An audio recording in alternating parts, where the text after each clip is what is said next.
The wind never lies in the Mongolian steppe. It speaks in whispers of sand, in thunder of hooves, in the cries of men who dared to rule it. Before empires had names, before kings wore crowns, there was only the sky, vast, merciless, eternal. And beneath that sky, a child was born. His name was Temujin.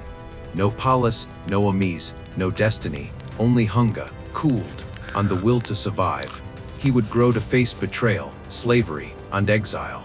But out of those ashes, something impossible would rise. The man who would unite the tribes of the steppe. The man who would forge an empire from nothing. The man who would turn the wild wind into law. They would come to call him Genghis Khan, the oceanic ruler, chosen not by blood but by heaven itself. Imagine it, a sea of grass stretching to infinity, tens of thousands of horsemen waiting for a single command, faces masked by dust on destiny. And at their front, a lone figure, eyes lifted to the sky that had both cursed and crowned him. The sky is one, he whispers, and so must the world beneath it be. The horizon trembles. The storm is coming. History will remember kings and cities, but only one man ever ruled both the earth and the heavens. His name was Genghis Khan, and this is his legend. If stories of courage, destiny, and the unbreakable human spirit move you, ride with us. Subscribe and journey into the heart of history, where the wind still remembers the man who conquered it. Before he was Genghis Khan, he was only Temujin, a boy born among shifting sands and shifting loyalties. The year was around 1162.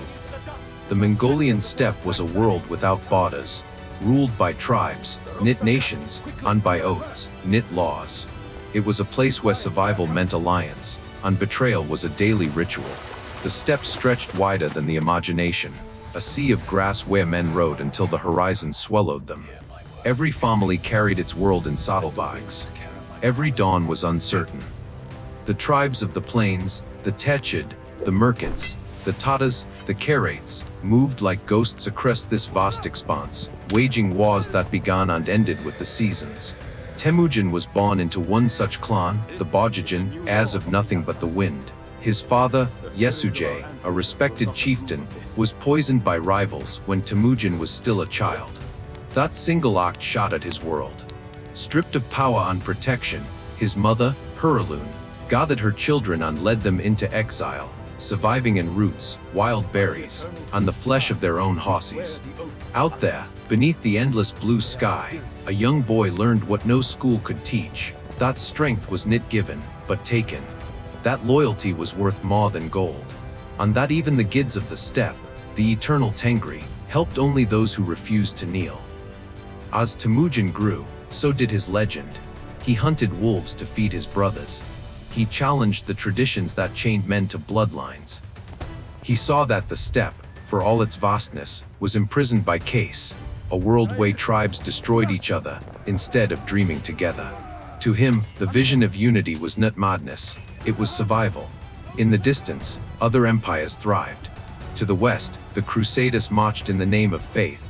To the east, China, the Jin and the Sing dynasties, shimmered in silk and stone, their wealth irresistible and their arrogance legendary. Between these worlds, the Mongols were little more than whispers, untamed, forgotten, dismissed as barbarians riding nowhere. But the steppe had its own rhythm, its own fire. And within that fire, Temujin began to forge something new, not just a kingdom, but an idea. He would bind the tribes with law instead of fear, with loyalty instead of blood. He would give them a single voice, a single destiny. He would call it the Great Yasa, the law of the eternal sky. Every empire begins as a rebellion. Every rebellion begins as a belief. And for Temujin, belief meant that a man could rise from nothing, a hunted child, an orphan of the plains, and command not only armies, but the will of heaven itself. Far beyond his horizon, kings ruled from marble palaces, but Temujin's throne was the saddle. His cathedral, the open sky. His crown, the faith of men who chose to follow him into the unknown. Soon, the world would learn a truth it had long forgotten, that greatness is not born in cities of stone, but in hearts that refuse to yield. The winds of destiny often begin as whispers. For Temujin, those whispers rose from betrayal. When he was still a young chieftain, the clans that once drank his father's milk turned against him. They took his wife, Bert, in a raid. They left him beaten, bound, and humiliated in his own homeland. But from that humiliation came resolve. He escaped captivity with the help of a single loyal family, proof that even in the steppe, kindness could outweigh fear. In the darkness of exile, as wolves howled and stars drifted overhead, Temujin made a vow: the tribes will no longer live as prey. The sky will unite beneath one law, and I will be its messenger. The years that Philo tested every bone in his body. He gathered followers knit through wealth, but through trust. Men from rival clans, hunters, outcasts, orphans, came to him because he promised something greater than loot order. He punished theft, rewarded courage, and taught warriors to fight not for vengeance, but for vision. The steppe began to change. Where once chaos reigned, discipline took root. His camp became a sanctuary for the broken and the betrayed. And with each new dawn, the horizon echoed with the sound of hooves, warriors coming to swear loyalty not to a tribe, but to a man whose will mirrored that of heaven. Yet shadows gathered. His blood brother, Jamukha, who had once shared his childhood dreams and sworn eternal brotherhood, saw Temujin's rise as a challenge to the old ways. Friendship turned to rivalry, then to hatred. The steppe would soon burn with the fire of their conflict: two brothers, two visions, one destiny. Jamukha fought for tradition, for the ancient order where power flowed through lineage and pride. Temujin fought for the future, a world shaped by merit, not birth. Theirs was not just a war of swords, but of ideas. One night, beneath the pale light of a crescent moon, Temujin stood before his followers. The air was still, heavy with the scent of iron and dust. "The eternal sky watches," he said. "If Tengri wills it, we shall not fear the storm, because we are the storm." When dawn broke, they rode. Their arrows darkened the sun. Across the plains, Jamukha's banners rose like a black tide. The clash that followed was not merely battle, it was the reckoning of the steppe itself. The earth trembled beneath thousands of hooves. Drums thundered. The wind carried screams and prayers alike. Temujin's warriors moved like a single heartbeat, disciplined, deliberate, unstoppable. Jamukha's men fought like fire, wild, glorious, doomed. By nightfall, the grass was red. The brotherhood was broken. Jamukha fled into the mountains, his name carried away by the wind. And Temujin, standing amid the smoke and silence, understood the price of destiny. To unite a world, he would first have to destroy it. From that day, men no longer called him simply Temujin. They called him Khan ruler. But titles mean nothing without belief. He needed not just soldiers, but a nation. He gathered the shattered tribes and spoke of unity, of justice under the eternal sky. His words were not poetry, they were law. The great Yasa was born: no theft, no betrayal, protection for the weak, reward for the brave. Even a slave could rise to lead if his heart was pure. For the first time, the steppe had a pulse, a rhythm that beat with a single purpose. And from that pulse came thunder. Beyond the mountains, China's golden cities glittered under the sun. To the west, Persia and Khwarezm dreamed of empire. None yet understood that a storm was building in the north, born of silence, sharpened by suffering, and guided by heaven's hand, a storm named Genghis Khan. The dawn of conquest began not with fanfare, but with silence. A stillness so heavy that even the horses felt it. Across the frozen grasslands, frost clung to the manes of thousands of steeds. Warriors wrapped in fur and leather stood in ranks as far as the eye could see. The wind that swept across the steppe carried a single name, whispered, then shouted, then roared: Genghis Khan.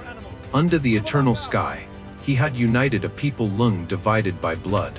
Now, he would test the strength of that unity against the empires of men. His first war was not of ambition, but of survival. The Jin dynasty to the south had micked the steppe for centuries, calling its riders digs of the north. They believed walls could protect them from the wind. But the wind was coming. From the shadow of the Khingan Mountains, the Mongol army moved like a living creature, each heartbeat timed by drums, each breath in rhythm with the hooves of 100,000 horses. Genghis Khan rode at the front, eyes fixed in the horizon, his armor glinting with morning light.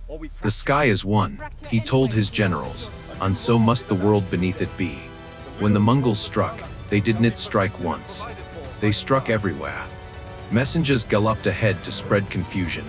Scouts vanished into the mist, reappearing behind enemy lines. The Jin armies, vast but slow, found themselves fighting shadows.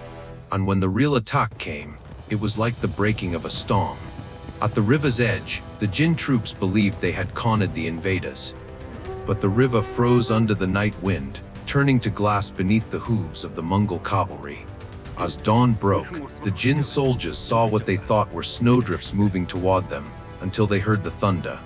Horses, thousands of them.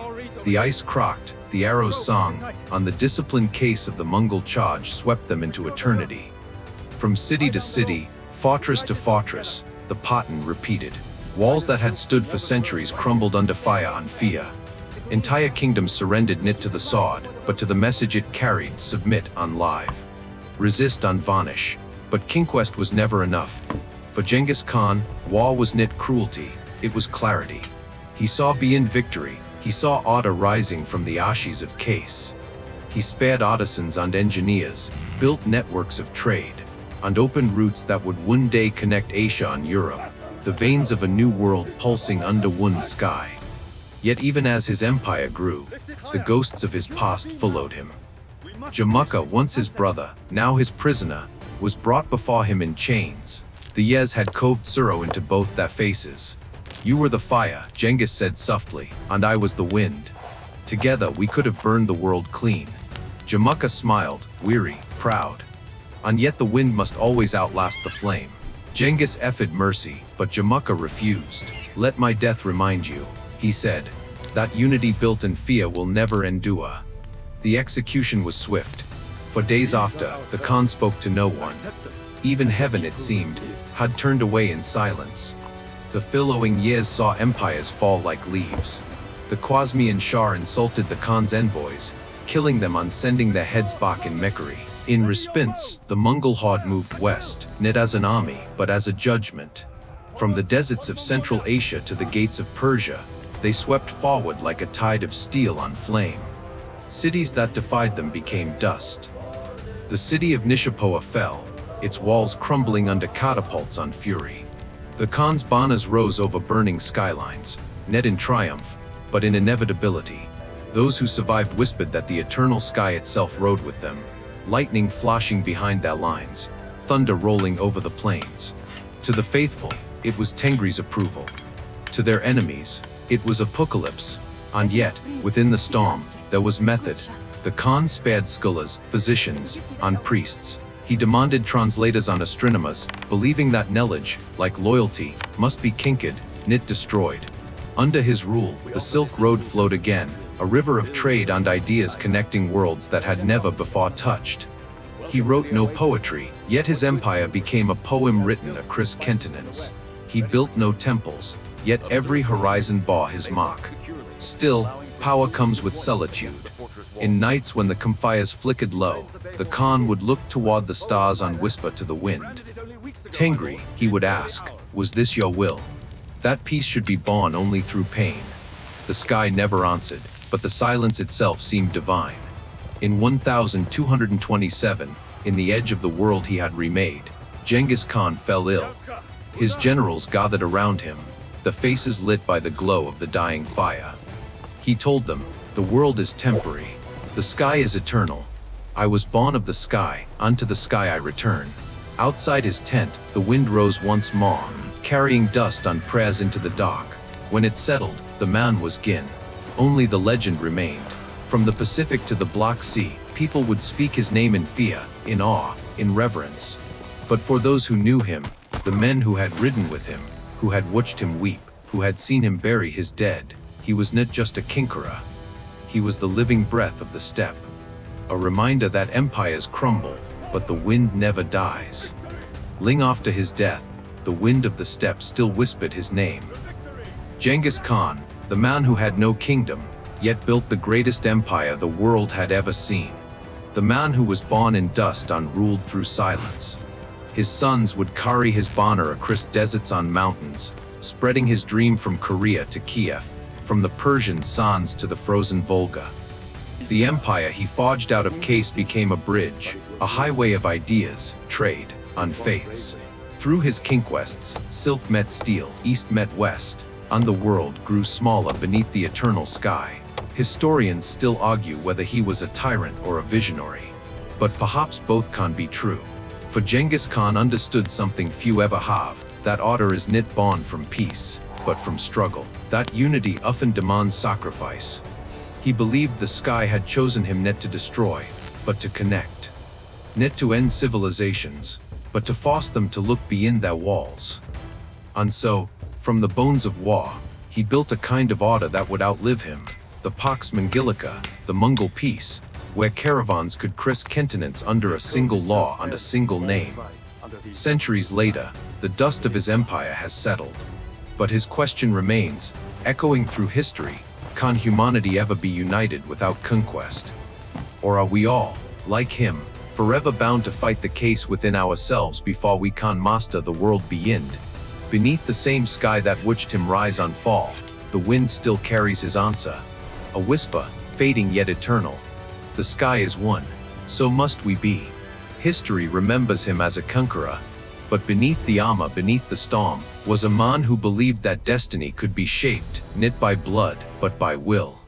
His empire may have vanished into dust, yet his vision still breathes in every dream of unity, every fight against case. If you believe that courage and destiny still echo across time, join us. Subscribe, and journey with us into the forgotten corners of history, where wind, fire, and faith forged the world we know today. Because every legend begins the same way, with wind voice daring to rise against the sky.